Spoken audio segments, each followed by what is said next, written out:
Ei, gente, boa tarde. Como combinado, né? Eu tô passando para vocês aqui agora a videoaula do desenvolvimento infantil, evolutivo infantil. E eu vou deixar essas lâminas, né, lá no Canvas, né, os slides. E na próxima aula eu gostaria que a gente retomasse, porque se vocês tiverem alguma dúvida, alguma questão, a gente conversa na próxima aula, tá bom? Já agradeço pela compreensão de todos e sigamos, né? Então, desenvolvimento evolutivo infantil. Bom, gente, o desenvolvimento evolutivo infantil, ele segue alguns princípios básicos, né? Na verdade, são direções, que é céfalo-caudal, da cabeça para os pés, né? Caudal relembrando a antiga cauda que um dia os seres humanos, né, tiveram, e próximo da região do tronco distal, para as extremidades, né?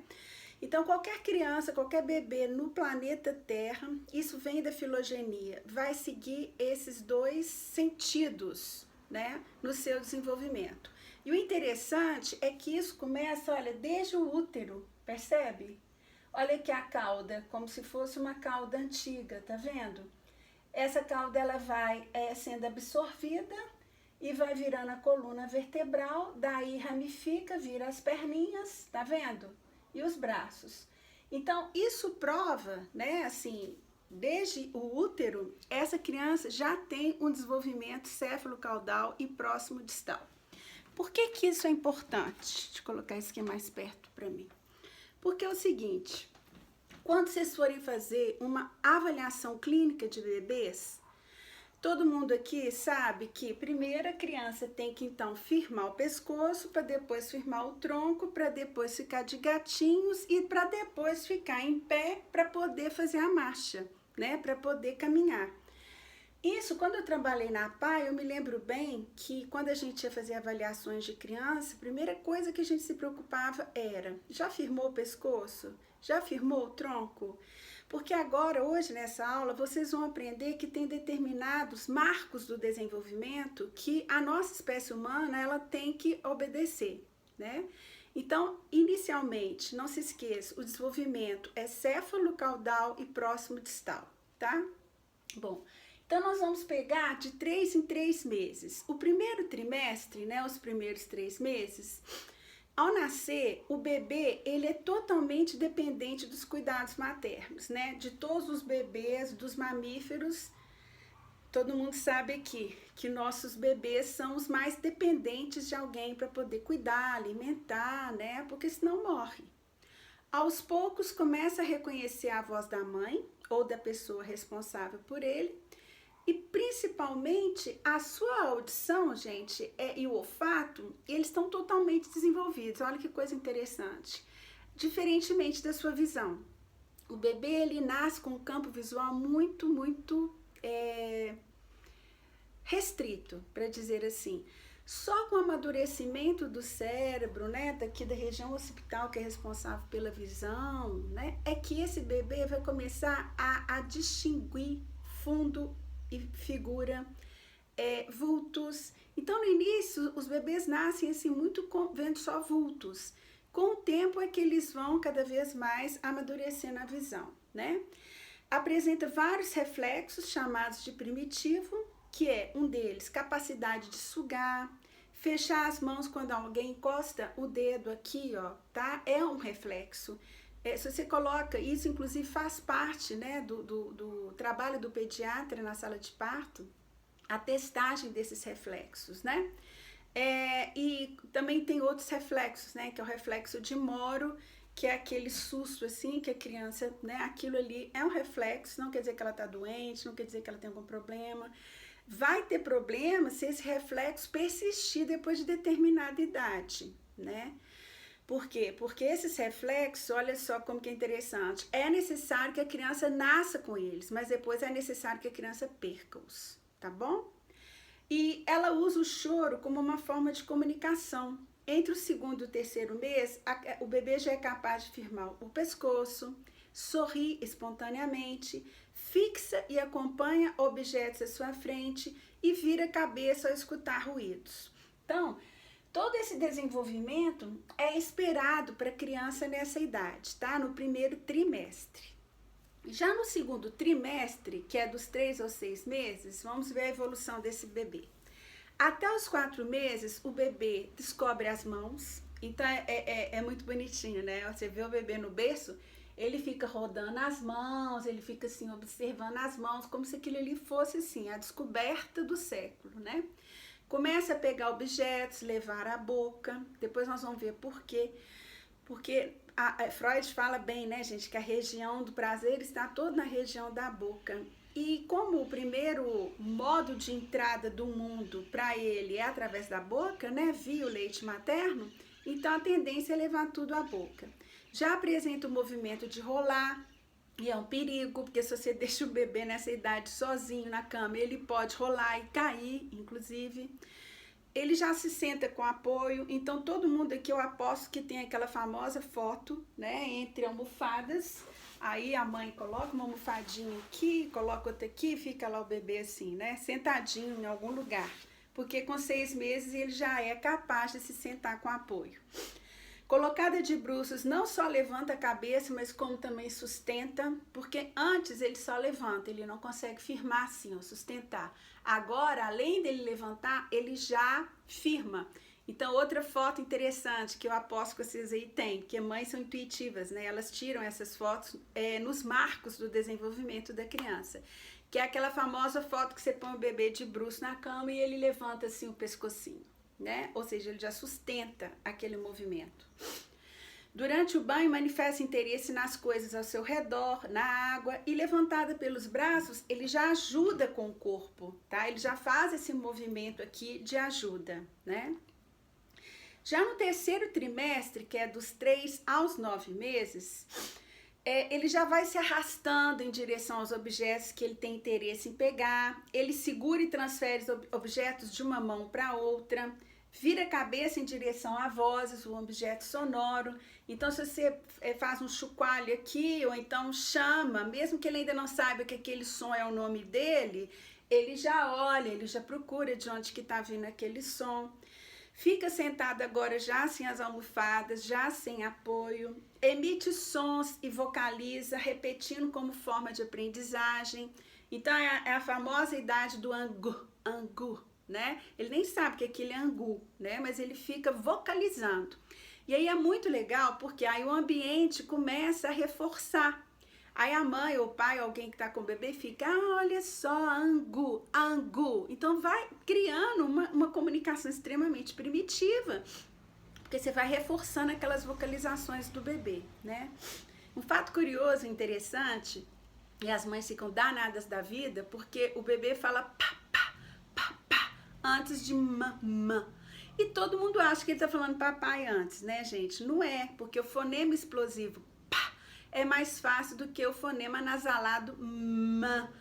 E aí o que acontece? O papai fica doido, a mãe fica, olha, tá falando papai, todo mundo vai incentivando e ele acha aquilo maravilhoso, porque ele tem um sorriso, ele tem atenção, ele tem o afeto de quem tá perto dele e a tendência é continuar falando o quê? Pá, pá, pá, pai, até ele entender que aquilo ali é o nome de uma pessoa que tá bobona olhando para ele, rindo e achando aquilo maravilhoso, né? O papai. E aí ele já responde diferentemente a pessoas estranhas e familiares. Isso aqui, gente, é um marco que quando a gente for ver o livro O Primeiro Ano de Vida, do Dr. René Spitz, ele vai inclusive dizer que o fato do bebê estranhar pessoas que não sejam da família é super importante, porque isso já diz de um reconhecimento facial de alguém que para ele é familiar. Percebe? Porque antes alguém estende o braço, ele vai com todo mundo, ele não sabe ainda diferenciar quem é familiar e quem não é. Agora, quando você pede para ele vir, estende os braços para ele vir para o colo, ele já faz assim, ele já esconde no colo da mãe. Isso é ótimo, mesmo que a mãe morra de vergonha achando que aquilo é falta de educação do bebê, não é. Isso é bom, significa que ele já está reconhecendo quem é familiar e quem não é. O quarto trimestre, que é dos 9 aos 12 meses, a gente vai ver que o bebê humano ele já tem condições de engatinhar com desenvoltura, ele já pega objeto, inclusive rolo de papel higiênico, né? Tudo que tiver à frente, ele joga no chão. Aí é muito interessante a brincadeira que ele faz, e mais à frente a gente vai ver o fordar em alemão do Freud, que é essa coisa, né, do bebê jogar uma coisa no chão, a mãe pega, dá para ele joga de novo, a mãe pega, e aquilo vira o quê? Como se fosse uma brincadeira entre ele e a mãe, ou alguém que está com ele, né? Ele já obedece a ordem simples, e é interessante que ele testa, né, porque ele já sabe falar não. Porque aqui ele já aprendeu o que o Dr. René Spitz vai dizer, que é o meneio da cabeça. Ele fala assim, não. Então, ele tá aqui, né, na sala, e aí alguém fala com ele, não pode pôr a mão na tomada, dá choque. Ele não vai entender que aquilo ali tem eletricidade que vai dar um choque. Ele aprende que não. Só que a próxima visita que chega ali naquela sala, o que o bebê faz? Ele vai com o dedinho na tomada e olha para a visita e olha para a mãe. Porque ele quer se certificar que aquilo ali é não mesmo. Aí a visita fala, não, não pode. Ou aí a mãe fala, não, não, não. Aquilo tudo já vai sendo internalizado como a comunicação bem primitiva, que ele já está começando a entender que não é não, né? Ele aprende, inclusive, o não primeiro do que o sim. Ele já dá tchau. Ele bate palminhas, né? A famosa época que as mães já ensinam a perguntar quantos aninhos o neném vai fazer? Aí ele mostra com o dedinho, ou seja, ele já está com uma relação com o mundo muito mais desenvolvida, muito mais aprimorada, né? Ele já aponta com o dedo as coisas e objetos do seu interesse. Então, se ele quer algum brinquedo, ele já faz assim, ele já aponta. Se ele quer uma bola, ele já começa a falar o que a gente chama de palavra-frase, em vez de ele falar, eu quero a bola, ou por favor, me passe a bola, ele fala assim, boia, boia. E aí a mãe fala, ah, você quer uma bola, bola. E aí ele fica olhando para a boca da mãe assim para aprender. Aí você vai ver que ele vai ficar fazendo assim, ó. Ele já tá internalizando aquele movimento da boca, né? Qual que é o problema, gente? É porque a criança, ela aponta e a mãe nem se dá o trabalho de falar com ele. Ah, o que você quer? Água, água ou bola? Não, ela vai prontamente e dá tudo na mão da criança. Isso é ruim. Por quê? Porque a criança não aprende a falar, né? Ela vai criando tipo uma zona de conforto ali, onde que ela aponta, tem. Então, essa criança, lógico que vai demorar um pouquinho mais a falar, né? Ele já emprega pelo menos uma palavra com sentido, né? Como diz água, bola, dá. Muito verbo, né? Assim, substantivo primeiro, né? Bola, água. Aí depois ele adiciona o verbo, dá água, dá a bola, né? E aqui ele já anda, né? Ele já está ensaiando a caminhada, ele já anda com apoio. De 1 ano aos 2 anos, ele já tem a capacidade de andar sozinho, combina pelo menos 2 palavras, como eu disse, né? O substantivo e o verbo. Então, dá neném, dá a bola, consegue levar alimentos à boca e comê-los, tira peças simples do vestuário. Por isso que é tão importante as primeiras roupas desse menino nessa idade, né? O sapato, que seja com velcro. Porque é mais fácil a criança tirar, ela adora a autonomia que ela tem de tirar a própria roupa, de tirar o tênis, né? Por isso que as fábricas de vestuário infantil já fazem roupas e sapatos, tênis, principalmente usando velcro, né? É capaz já de imitar e imita muito bem. Eu vou passar um vídeo aqui para vocês que vocês vão ver como que essas crianças imitam. Aliás, elas aprendem, né, exatamente por imitação. Já conhece partes do corpo. Isso é muito importante quando alguém está dando banho, que vai nomeando as partes do corpo para essa criança, né? Então, braço, cadê o cabelo do neném, né? Cadê a mão do neném? Aí vai, e ele vai mostrando. E isso é uma interação muito, muito boa para a criança já começar a entender as partes e nomear as partes do corpo dela. Ele já diz seu próprio nome e gosta de empilhar objetos e aprecia brinquedos que produzem sons. O mercado não é bobo nada, já entendeu isso? Então já eles fazem, né? Eles fabricam muito tapetinhos, móveis sonoros, né? Aqueles tapetes que a criança tem uma série de dispositivos que ela brinca, ela mexe, faz som, pisca, tem LED, né? Bom, agora de 2 aos 3 anos, a criança já é capaz de correr, ela já sobe escadas com apoio, é capaz de ir ao banheiro sozinha, mesmo que chame depois para poder ajudar a limpar. Ela já faz rabiscos de um jeito estranho, né? Ela pode pegar no lápis assim, não é? Importante as pessoas que estão com essa criança nessa idade que use mais lápis de cera grosso, gizão, né? Lápis de cor grosso para poder melhorar a coordenação dessa criança. Por quê, gente? Porque primeiro o desenvolvimento motor da criança ele se caracteriza por movimentos amplos, que a gente chama de movimentos grossos. O movimento de pinça, que é esse movimento mais fino, né, Espanhol? Deixa eu pegar aqui uma coisa aqui. Tá? É igual, isso aqui é muito fino, ó. Então a criança tem que fazer esse movimento aqui para pegar essa tampinha desse negocinho aqui, ó. Antes ela vai pegando com tudo, é meio estovada assim, ela pega, a mãe fica até achando que vai quebrar. Por quê? Porque o movimento de pinça é um movimento mais sofisticado. Logo depois que ela vai acostumando com gizão de cera, vai diminuindo até chegar no lápis comum. Vocês podem ver que a lista de material das escolas pede inicialmente gizão de cera, né? Coisas que são mais grossas, né? Em companhia de outras crianças, ela já brinca isoladamente, porque ela ainda não tem interação social necessária para poder fazer diálogos. A gente vai ver isso na teoria do Piaget, que ele vai dizer que é monólogo coletivo, né? Então tem 2, 3 crianças brincando, e aí um começa assim, o meu pai tem um caminhão grandão. Aí a menininha tá assim, o meu vestido é de bolinha. Aí ele fala assim, mas sabe o caminhão do meu pai? Ele é vermelho, ele é grandão. Aí a menina fala assim, o meu vestido de bolinha tem bolinha vermelha. Então o adulto chega ali e acha assim, gente, que papo de maluco é esse, né? Não tem lé com pré. Mas depois você vai percebendo que ainda ali tem um endereçamento da fala para o outro. Mas que é mais difícil o diálogo, tá, gente? Caracterizando mais por essa questão que a gente chama de monólogos coletivos, que é falar sozinho junto com todo mundo, né? Já fala com vocabulário razoável, entende perguntas simples e já responde, né? Então, vocês estão vendo que cada vez mais vai evoluindo, né?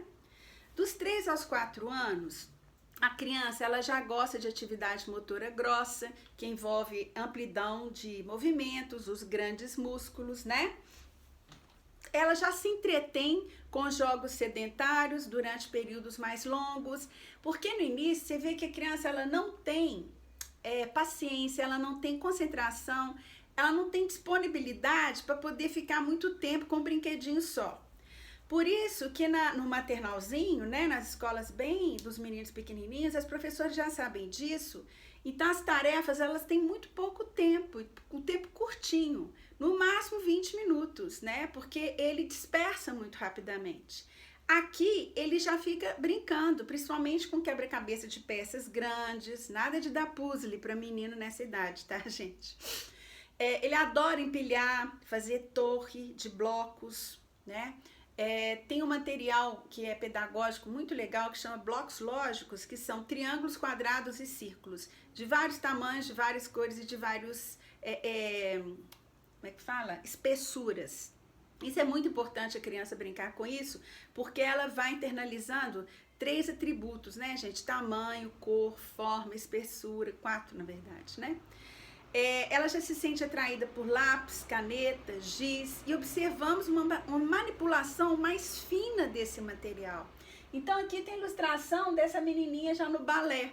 Então qual que é a idade melhor para colocar a criança no balé, Patrícia? De 3 a 4 anos. Por quê? Por causa desse movimento dos músculos maiores, né? Ao ver uma bola dentro de uma caixa, ela prefere estudar, né? Ver o problema de como tirar ela de lá. Se fosse antes, ela perdia a paciência, ela jogava a bola no chão, ela chutava a caixa. Aqui não, aqui ela já se detém, ela vê o tamanho da bola, o tamanho da caixa, vê como que ela pode fazer para tirar aquela bola da caixa. Os traços, né, são melhor definidos. Ainda não pode desenhar um homem até os 4 anos, mas revela um crescente discernimento motor. Aqui ainda vai preponderar a garatuja, que é aquele movimento de círculo, né, que a criança vai fazendo. Aí você pergunta ela assim, o que você está desenhando? Ela fala, o gato. Aí se você vira a página de lugar, esse gato provavelmente saiu daquele lugar e já virou outra coisa. Mais à frente, quando ela estiver maiorzinha, vocês vão ver um desenvolvimento muito legal que a gente chama de marcas topográficas. Ela pode desenhar a garatuja dela aqui em cima, você vira essa folha e pergunta cadê o gato? Ela vai mostrar direitinho lá onde que ela desenhou o gato, tá? Antes não, antes qualquer garatuja que estava ali já era o gato dela.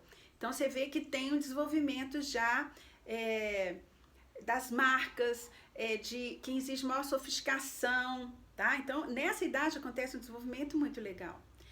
E aqui os traços são melhor definidos, né? Como eu já disse. Então aqui é interessante que você começa a ver que agora a pessoa, depois da garatuja, ela faz um círculo assim, e daqui do pescoço sai tipo umas asinhas e dois pauzinhos compridos. Aí você pergunta, o que é isso? Ela fala, os braços. E esses dois pauzinhos são as pernas. Na nossa próxima aula eu vou dar exemplo disso. Eu tenho alguns desenhos aqui, eu vou levar para vocês verem, tá? Bom, aos 5 anos, então, aí que foi um boom no desenvolvimento mesmo, né, gente? Porque aí ela já possui equilíbrio, o melhor equilíbrio, ela já pula de uma perna só, saci pererê, ela tem já um controle maior do seu movimento, ela está bem orientada, né? Então, assim, brincadeiras de água, de desafios, ela gosta muito, né? Por quê? Porque ela já está mais orientada no tempo e no espaço. Entenderam? Ela já se localiza melhor. Então, suponhamos, você pede essa criança para ir daqui até ali com 5 passos. Ela já vai. Aí, no mesmo espaço aqui, daqui até ali na parede, você pede para ela ir com 10. No início, ela titubeia, ela acha que não vai conseguir, mas aí depois ela vai direitinho. Ela vai diminuindo o passo até conseguir na parede com 10. Aí depois você fala assim, agora eu quero que você vai com 8, eu vou contar junto. Mesmo que ela não acerte, mas ela já sabe a diferença de como que ela pode ir até ali usando mais ou menos passos, né? A atividade motora grossa dela já está bem desenvolvida, podendo caminhar em linha reta, descer uma escada alternando os pés, saltar sobre um pé alternadamente, né? E ela tá aberta para isso, né? Ela adora esse tipo de explosão do corpo, de brincadeira envolvendo perna, braço, corrida, pulo, né? Utiliza brinquedos pré-escolares com maior determinação e habilidade e arma quebra-cabeças familiar de uma forma muito mais rápida e ativa. Então, gente, o desenvolvimento, ele segue esse padrão céfalo-caudal. Vocês estão percebendo que ela, na verdade, ela começa a firmar primeiro o pescoço, depois o tórax, como eu disse, né? Depois os membros inferiores, o equilíbrio muda, o movimento muda, até chegar nessa idade de 5 anos, que ela já é uma explosão em movimentos, como eu já disse, né? Então é super importante para o psicólogo infantil, que esteja trabalhando com crianças muito pequenininhas, observar isso de uma forma bem cuidadosa, né? Para a gente poder ver se está acontecendo no período certo ou não. Tem os chamados desvios padrões, que é aquele tantinho aqui de meses, né? 1 mês, 2 para cá, antes ou depois, que ainda é considerado normal. Então, não necessariamente todos os bebês vão engatinhar com 9 meses. Existe uma tolerância, né? Desvio padrão é uma tolerância de até 1, 2 meses, ainda está dentro do esperado. O problema é quando atrasa demais. 4 meses, aí a gente já chama de atraso no desenvolvimento neuropsicomotor. Aí pede uma avaliação mais conscienciosa, mais cuidadosa daquele bebê, tá? Bom, gente, então esses são os slides, né, da nossa aula de hoje, né, sexta-feira, que eu tô lá fazendo o curso em São Paulo. E eu vou deixar para vocês lá no Canvas links de alguns vídeos no YouTube que mostram muito esse desenvolvimento infantil para vocês verem, tá bom? Gente, então, obrigado e até segunda-feira, 7 da manhã, tá? Tchau!